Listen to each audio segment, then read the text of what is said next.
welcome back to Man Across New Horizons. I'm Day Darling. Actually, we see what's going on our lovely island of Fawnhollow today.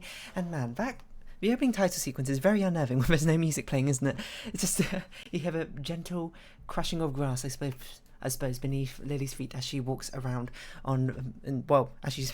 Lily, what are you doing walking on the grass instead of a nice path I sort of set out for everyone, you know? This is a problem, you know, with erosion. I know there's like, what's that, phrase, the desire paths or whatever that gets formed, you know, when other villages start, well, not even just villages, people in general start walking across grass because they want a shorter route from one area to another. And, you know, I suppose it's on me, the sort of building plan, to actually build a path to facilitate that instead of, you know, these inconvenient ones which may look nicer. But hey ho. There we go, I don't really know what else to say about that. Hello everyone, right now in Fawnhallow it's 3:12 PM on Wednesday, May 18th, 2022. So we have a visitor staying at the campsite. I feel like it's been a very long time since we had a visitor at the campsite. International Museum Day. We'll hold a stamp rally from today until May 31st. I guess we'll do it once, why not? Because, you know, it's wait until May 31st? I forgot how long the International Museum Day celebration goes on for. But yeah, what can we talk about today? You know what's happened today here in the UK is the the Elizabeth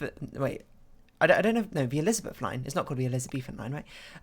Well, it's actually called the Elizabeth line. Yes, I'm not going to be the only one who complains about that. If you don't know what I'm talking about, London has a rather extensive, I suppose, underground train network, I suppose, often known as TfL. I mean, we also have a pretty decent overground train network as well. It's just that the underground one is far, far, far cheaper. Like the overground one, like and to give an example, like the underground fares, like they max out at like a day at like £10 or something. I can't remember off the top of my head. But the overground ones, like just to go from one city to the next, cost me like £80. It was not even that a city extraordinarily far away. Obviously, I'm trying to be a bit vague because I'm not going to give away exactly where I live, obviously. Even if you could pinpoint me relatively well from my accent, I'm not going to try and like give away exactly where I live or whatever, or where I used to live.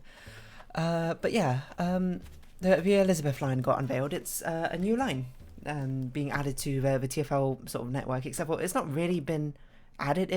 If I understand it, it was actually the TfL line before, the TfL rail line before. It just got renamed to the Elizabeth line. But for whatever reason, you know, just to comment on this before, all the other lines are just called like the things. You know, you got like Central, you got like, I don't know, Bakerloo, you got like Northern, Circle, District. I don't know what other, I mean, there's not other lines, but you know, it's kind of hard to remember them off the top of your head. They're just called that, but for whatever reason, the Elizabeth line is called the Elizabeth line itself, rather than, you know, like the entire phrase Elizabeth line, rather than just being called Elizabeth. And then people would just call it like the Elizabeth line or Elizabethan line or etc. etc. Oh, Molly, hello. You're very cute. Unfortunately, I'm not going to invite you to actually live here, so, you know, see ya, Molly. What was I going to say? I don't actually know where the line goes. I know it goes to Heathrow Airport, and then I think it just cuts through like west to east through like the centre of London. So I can't really comment on it. It's not exactly a line I'm going to be taking particularly often, unless I suppose I need to go to Heathrow. But there already is a line that goes to Heathrow. I thought. No, wait, hold on. Maybe that was the TfL line, and that was the one that went to Heathrow all the time. I don't really remember. I mean, I have memories, of course, of going to Heathrow Airport via that train line. I mean, if you ever come here to the UK, which, you know, fair enough if you don't, because I don't know where any of you live, or you might already live here. London's quite central, I suppose. You know, you can get from anywhere to anywhere using the underground particularly well. But if you live like anywhere else in the UK, to basically get anywhere else, you kind of had to go through London, which is a very sort of inconvenient metric. So, like, if you wanted to go from, like, I don't know, Bristol to Birmingham or something, you'd, instead of going like more directly there, because actually there might be a train from Bristol to Birmingham. I don't actually know. I don't think there is, but in most cases, when you had to go through two different cities, even if they're relatively close to each other, you kind of had to go through the central point of going through London itself, which, you know, it's not exactly the shortest way. I suppose you can go from point A to point B. You know, if you imagine it's sort of like your three cities make a triangle shape. You know, you're kind of taking two sides of a triangle rather than the shorter one side. But, you know, we don't have trains everywhere in the UK, and it's not the worst system in the world. It's certainly not terrible, but it is a little bit inconvenient. in certain degrees. Like the best J-pop albums, excuse me. We're just buying these because I believe these are different customization colours. So despite the fact they're more expensive, you know, I was going to say we should support local businesses, but I'm not sure we should support black market local businesses like Crazy Red's got going on, but oh well. I didn't even realise Crazy Red was here today, so I don't even know why I ran up here. Yeah, but I don't know, it looks pretty cool. If anything, the only thing I want is to basically get all the colours of the rainbow, I suppose, represented on the TFL map. Like, hold on, we have most of them. I don't think we have orange, but we have red. That's the central line. We have orange, which is I forget. It's one of It's one of it's not a solid colour orange line for some reason. It's like because they have some of the lines which are like solid colour ones, and they're distinct from the ones which have like a pale white line running through them, which I always mentally sort of took to mean, I was like, oh, you know, they're not like officially part of the network, they're sort of just there. It's some overground train line, I think, which is the orange one. I don't really remember. Yellow, I should remember what yellow is. Hold on, a circle, that's it. And we've got green, we've got the district line. We've got light blue, I guess we've got the Docklands like railway, the DLR line or something. But yeah, again, that's got another one with a white line running through it, so I guess we don't have a solid cyan sort of line. Dark blue, we got Piccadilly, of course. Purple, we got the Metropolitan line. Pink, Hammersmith and City. And then I guess we've got brown, which is Bakerloo, and then grey, which is Jubilee, and then black, which is Northern. So it's sort of just like I guess we're kind of getting there. All we need now is, I mean, I guess that's what the Elizabeth line is going to be. I don't actually know if it's going to be represented on the map with like a white line through it, because the TFL line before used to be like a dark blue line with like a white line running through it. Now I assume it's just like a solid, sort of like lilac, violet line. So now we actually got indigo, quote, quote, with a Metropolitan, and violet, quote, quote, with the Elizabeth. It should be called the Elizabethan, right? But no, I guess it'd just be the Elizabeth line, because we have a Victoria line. Wait, hold on. What colour is the Victoria line? Is it Victoria the dark blue one? Wait, what's the difference between Piccadilly and Victoria? Line, hold on. You can certainly tell which of the train lines I've taken the most often. Am I losing my mind? Oh no, Victoria's a light blue one. Oh yeah. Waterloo and City's actually like. I'm gonna be honest. I don't think I've ever taken the Waterloo and City line. I don't even know where it is. On my map. Hold on. I'm gonna look for it. I'm looking at. Oh, hold on. Why don't I just open up a PDF? Look, I gotta say, TFL, you gotta work on this. Your map on the actual TFL website itself. Why is it just like such a tiny thing? The PDF. That's where it's at. That's where it's at. Where even is it? It should be near Waterloo. Where's Waterloo? Waterloo's here. Where is it? Am I blind? Oh, there it is. I didn't see it. It actually kind of blends into the map a little bit, so you know, you can't blame me for not being an expert in the TFL. Map. Oh, London Overground in general was just that orange and the white one. So I guess that's why we'll never get a solid orange one. We should get a solid orange one. You know, let's get another monarch in here, and we can get another thing named after it. I don't know, but a lot of especially European cities tend to have quite extensive what are they called? Train networks, don't they? I know it's not nearly as common a thing in America, at least. Oh no, that's not true, because it's a very the New York subway. I don't know what New York subway looks like, but New York's has quite an extensive subway network, I suppose, doesn't it? But it's not very common for the rest of America, as I understand it. I watched a video about it ages ago or something. Maybe it was a documentary, I actually can't remember. But it was like, in America, trains are kind of used for freight transportation most of the time. Which is why, like, the passenger sort of trains you find in America are terrible. They're a bit like never run on time because they get lower priority compared to the ones transporting goods and things like that. And often the infrastructure's not actually there in the first place, which is, you know, counter to other countries where I don't really think we have many. I mean, we do have freight trains which like transport goods and that sort of thing, but I feel like most of our goods are transported by like lorry drivers. At least in the UK. I'm not an expert in transport, so I can't really comment all too much. But yeah, I forgot what I was going to say about this. But America is just like completely different, which is why like if you're trying to get from one place to another, most people just sort of fly, or they go on a huge road trip rather than trying to take a train, because the trains are very unreliable. And to be honest, I've never ridden on a train in America, I don't think. Actually, no, that's not true. I've probably ridden on a New York subway. You know what? Let's have a look at a New York subway map. I have no idea what it looks like. New York subway map. Do you have names for all the lines as well? Maps MTA. Try subway map. Ah, I see. It's actually laid upon the actual map of New York itself. So what's the key? No service, weekends, late nights. What do you name the lines? Do they have names? Are they just numbers? I think they're just numbers. I mean, I would say that's a bit boring, but it's a very logical system, so I can't really argue about it. The only thing I can argue about is why... Oh, no, hold on. 4, 5, and 6 merged together. That's why I see. I was like, why? I was going to be like, why are there 3 different lines with all the same colour? That's very confusing. I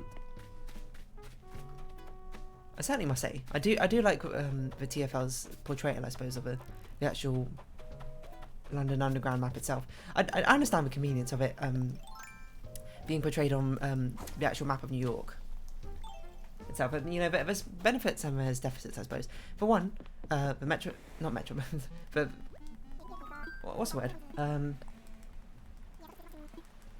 The underground lines, I suppose, portrayed on TFL, or you using a London Underground. It's a lot clearer, I suppose, to see how to get from station to station because of the simplistic way that's displayed. I mean, I suppose that's kind of why Mini Metro uses it. Mini Metropolitan. Oh my god, it does take place in London. I've actually played a bit of Mini Metro. It's an interesting game. It's not really my sort of... It's not like huge my sort of game, but I do like it, you know. Of course, I do like efficiency and planning and that sort of thing, but... the endless nature of it, I suppose, I kind of lose interest in, I suppose. I mean, I played them until I unlocked all the cities that there were at the time when I played them, and I don't know if there's more now, and I was just like, oh, no, I'm done, I suppose. That was ages ago. I don't even remember. Like, I did it when I was on holiday in China for some reason. I feel like I did it at least. Mini Metro, hold on, let's see. I've only got 3 achievements. That seems wrong. Oh, maybe I didn't get the achievements because I was in China, so I probably played it on offline mode. Playtime 1 minute? That's definitely not true. I must have played it offline, which is probably why none of the achievements loaded. But a deficit for the Mini Metro style of... I don't even know if that's what it's called. I guess we'll call it the Metro style of displaying the train stations, that sort of things. Is often kind of misleading because you can kind of sometimes think that the quickest way to get from one station to another is actually by taking the underground, London Underground. But a lot of the times, not a lot of the times, only really, I suppose, in central London itself. Sometimes it's a lot faster just to walk between the 2 stations in the first place. I don't know the examples off the top of my head because I'm not really an expert in that sort of thing, but you can look them up yourself. I can't remember. Why am I... Oh yeah, I'm trying to look for a recipe. There's a video... I can't remember who did a video on it, but it was one of those like popular, like informative YouTubers. It was probably like Tom Scott or something. Did something about like how some of them... the London Underground stations are actually much closer than you might think. Like, if you go by train, you'd have to take like a 10-minute detour because you have to go from one station to like an across what are they called? Like an exchange station? I forget what they're called. The ones where you can like change your the line you're going on, and then you go to a different one. Rather than just walking for 3 minutes actually between them, because they actually make like a very acute V shape. So that's actually a pretty cool thing to see on this New York map. Honestly, probably the easiest answer is have both. Oh, other subway maps. Bronx bus map. Brooklyn bus map. Staten Island. I don't really know much about New York, so... what other place? Tokyo's got quite an extensive subway system, which I sort of know... Well, I mean, I know how to navigate because I know how to navigate London Underground, and it's basically the same thing. Except for... Oh, no. Tokyo has a much nicer... much more, like, passenger-friendly sort of... system in place with tickets and fares, although to be fair it's kind of built on an honour system, so I don't know. Which a lot of things seem to work on the honour system in Japan, which it's sort of a question mark where how transferable it will be to other countries. But it was like when I heard about it I was like, that's the coolest thing. Obviously it's kind of like not a moot now with the introduction of contactless tickets and things like the Oyster card system here in the UK, which by the way, you know, there's my trip if you want to go to London to do some tourism, pick up an Oyster card, very useful. It's basically just like a card which can hold all your transport fares on it. Not on a credit system, on a debit system. You had to top it up with your currency yourself. But it was a thing like where you could buy, You go to the ticket booth in Tokyo and you buy your ticket for wherever you want to go from, like, and you say you're starting at this station, going to this station, and they'll give you that ticket. But if you suddenly find out, like, partway through your journey, you're like, oh, I was actually meant to go to a different station or something. I was like, oh, you know, I changed my mind. It's actually better to go to this station because, you know, you found out there was now delays or something in a different area. On a different line that you were going on, then you can now hop off at whatever station you've now chosen to go to instead, and then you can go to a ticket machine and you can basically sort of change your fare. You can basically go to the ticket machine and be like, hey, okay, I'm going to pay a little bit extra because I'm going to change my ticket to one which actually goes from my original station to this station instead because of X, Y, Z reason. And, you know, you pay more, you get your money back, I suppose, when it comes down to it. And I was like, oh, that's such a clever system. Why isn't that a thing in the UK? Of course, it now kind of is a thing of Oyster cards, but when I was much younger, it wasn't certainly sort of thing. At least it's, and to be honest, it's still not really a thing with the Overground train lines. It only works with London Underground. So yeah, that's no. Only if you're going to London would you pick up an Oyster card. If you're going like somewhere not outside of London, which is not covered by the Oyster network, don't do that because your Oyster card's not going to work. Yeah, honestly, like I think every transport system should pick up like the Oyster card sort of system, or like have some sort of debit member card sort of system where you can just like top it up and just like tap it and go. So easy, so nice. Well, London bus is also quite nice as well. I don't really ride with London buses all that often, so I can't really remember off the top of my head. But it's something like you don't even need to tap on when you get on the bus. You just get on the bus, and then when you get off, you just tap. When you get off, because there's like a flat fare for the buses in London or something, and I was like, oh, you know, brilliant. No need for that kerfuffle, because so I've taken a lot. I've probably taken more buses outside of London than I have actually inside of London, because often I had to take buses, and because if I'm in London, I just take a train. Train's easy. But if I'm outside of London, obviously there's not as big a train network, but there's often bus networks. It's so annoying having to like pay your fare, like mess around with coins and that sort of thing. Oh man, I just have this memory of this one time, me and my friends, we were going to watch another one of our friends. He was performing in like a stage performance and like a drama club or whatever, and we were going to go watch, but we had to take the bus fare because there's no trains, which weren't even remotely close to where that was. And then like the bus like started to pull in, and it like stopped like halfway like up to the road or whatever, and then like we didn't take a bus very often. That was like one of my first times, I suppose, actually taking a bus. And it was us three and this other woman at the stop, and the other woman at the stop just like walked up to the bus, which was like stopped halfway in the middle of a road or whatever, and then was like, you know, paid for a ticket and got on. So we were just like, I guess that's what we're meant to do as well, you know. We're just sort of copying her. We walk on, and the guy goes, and we're just like, ticket to here, whatever, and he goes like, it's this amount of money, and I was like, oh, it's a little bit more than I expected. So, you know, I gave him the money. I held out in advance. I said, like, imagine it was like I thought it was £1.50, but it was like £1.70 or something. So, you know, £1.50, gave it to him in advance, and I was like, hold on, let me just get 20p for my purse. I mean, he was like, oh, this is a problem with all you youths these days. Why are you getting on the bus so early? You don't even let me drive into the bus stop already, and here you are spending 5 minutes trying to get your coins for your bus or something like that. He basically just sort of like went off in a very passive-aggressive way, and I was like, all right, dude. I didn't say anything. I just gave him my 20p and went, like, I'm not going to interface with you. I'm going to be perfectly honest. This is not a good use of either our times. I just want to take a bus, dude. It's basically it. And I was like, but, you know, it sticks in my mind because that was like one of my first experiences with a bus, and I was just like, what? Did I do something horribly wrong? Like, I literally just copied a person in front, the other woman at the bus stop. And then, of course, like, years later, I went up a bus again and did essentially a very similar sort of thing. And you know what? That guy was just perfectly nice. He was just like, oh, just hold on for a second. Let me just pull into the bus stop. Let me just pull into a bus stop. Just hold on to a pole. And I was like, sure. And he did it, you know. And I was like, you know what? That first bus driver, you know, made me bitter, I suppose. Not bitter, I suppose, but made me resent the idea of like going on buses. But you know, it turns out that one bus driver was just a horrible person. Okay, not a horrible person. Maybe he had a bad day. I don't really know, to be perfectly honest. But I was sort of just like, what? Because I don't know what I was doing on a bus. Like, I understand the general concept of a bus, but I don't know really the fine details of. Well, at that time, I should say, didn't know the fine details. I know I had to go on a bus. I had to pay for a ticket, but I don't really know what order other things go in. So, you know, thank you, that second bus driver, and no thank you to that first bus driver. Honestly, I think the first bus driver just had something out, you know, chip on the shoulder that day. I just think he didn't like, because it wasn't like in a student sort of area. I think he just didn't like students, I suppose, or whatever. Oh, hello, Audie and Raymond. I want to dance. Hey Raymond, what kind of song would I be? You know, if I were a song... I kind of forgot what all these voices are. Probably some kind of mushy love song. I think you'd be an upbeat dance song. Totally. You know, for the dramatic twists and star-crossed fortunes and epic guitar shredding. What about you, Fabu? What do you think? A breakup song? Yeah, what you said. A catchy pop song? I guess that's not the craziest thing I've heard. You're right, Fabu. I'm a pop diva all the way. Whoa, whoa, whoa. Is pop diva a thing? See, because divas are usually solo artists backed by studio musicians and dancers. And the category of pop star includes boy bands, teen idols, crooners, and even country singers. Are you really trying to Raymond-splain this to me right now? I don't think I've had that conversation before. That's certainly a new one, I feel like. What are we doing? We're trying to get all the fossils. Apparently everyone in Fawnhollow is just sort of vibing out here right now. Not that I'm complaining. I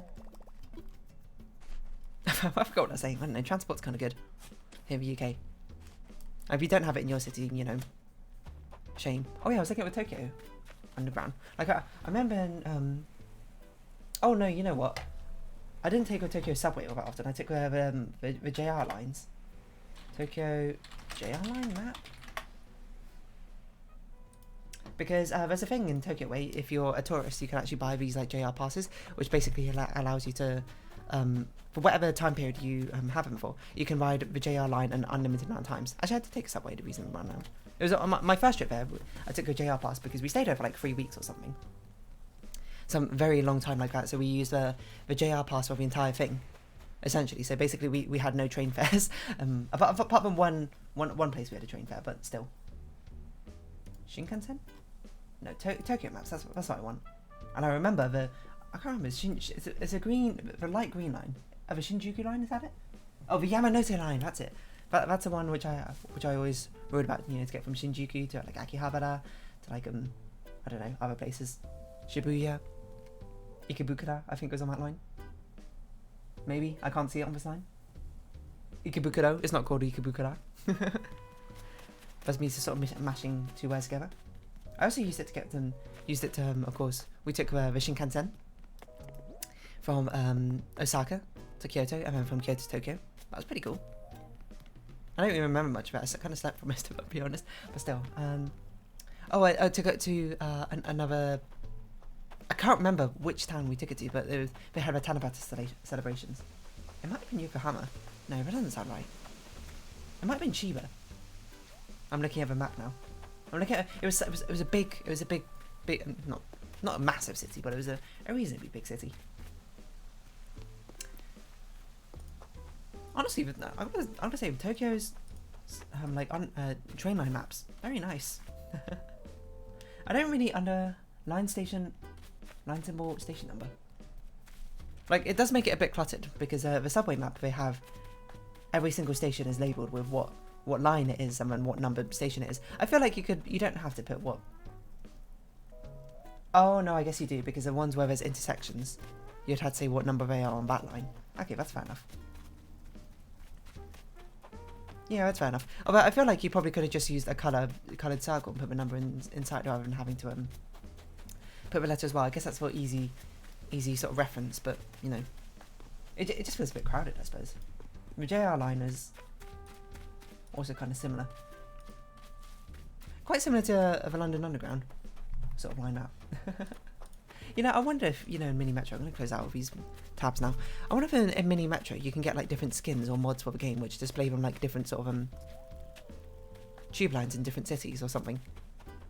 Because the Mini Metros are very clearly inspired by the London Underground sort of style. Have we got the recipe for today? Who's our crafter for today? Is it Rowan? It's not Fauna. It's not Vivian. It's not Raymond. Is it Lily? I don't think it's Lily. I think Lily was walking around. We saw Biscuit right there. And it's not Phoebe. It could be Lily. I don't know. I don't even know if we came to your house today, Lily. But yeah, I don't really know. I don't really have any interesting stories, I suppose. You know, I've read in the London Underground quite a few times. What's the weirdest thing I've seen on it? I don't really recall. Oh, so it must be a media, probably. That's probably why we didn't actually see who it was. What's the weirdest thing I've seen on London Underground? I don't really remember. I can't really think of any particularly outrageous stories. Most people sort of just keep to themselves on London Underground, myself included.